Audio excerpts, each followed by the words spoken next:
എന്നെക്കുറിച്ച് കൂടുതൽ സാറിന് അറിയാത്തോണ്ടാ. എനിക്കിപ്പോഴും ജോലി ചെയ്യേണ്ട ആവശ്യമില്ല. 3 തലമുറയ്ക്ക് ഇരുന്നുണ്ണാനുള്ളത് എന്റെ കുടുംബത്തിലുണ്ട്. ഈ തലമുറ കൂടിയാലും സ്വത്ത് കുറയില്ല. ഞാൻ ജോലിക്ക് വരുന്നത് എന്തിനാണെന്ന് സാറിന് അറിയാവോ?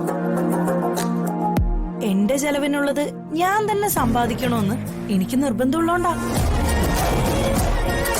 ഒരു കാര്യത്തിനും ആരെയും ഡിപ്പെൻഡ് ചെയ്യുന്നത് എനിക്കിഷ്ടമല്ല.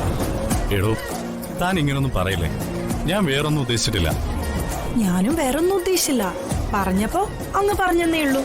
ഇനിയേ നമുക്ക് ഇങ്ങനൊന്നും സംസാരിക്കണ്ട, വെറുതെ മൂഡ് കളയാനായിട്ട്.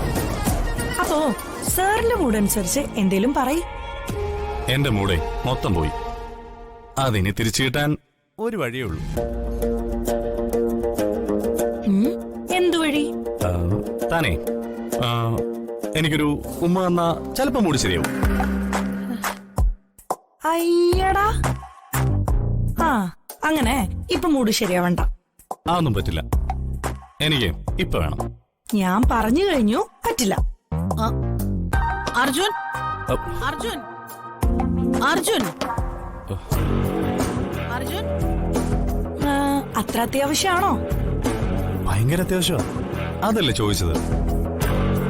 എങ്കി കുറച്ചേരം വെയിറ്റ് ചെയ്യേണ്ടി വരും. വെയിറ്റ് ചെയ്യാം. ഇതിപ്പോ എന്റെ ആവശ്യമായി പോയില്ലേ?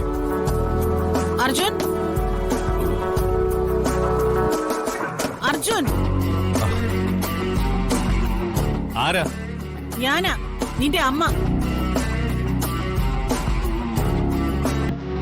എടോ, ഞാനേ ഇപ്പൊ വിളിക്കാം.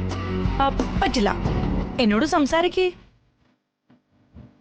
ഇപ്പൊ വെച്ചിട്ട് പോയാ പിന്നെ ഞാൻ വിളിക്കില്ല. Good night. അയ്യോ, പോവല്ലേ.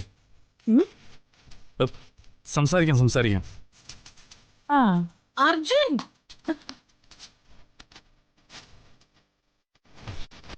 അമ്മേ, ഞാനേ കുറച്ച് തിരക്കില്ല. നമുക്ക് രാവിലെ കാണാം.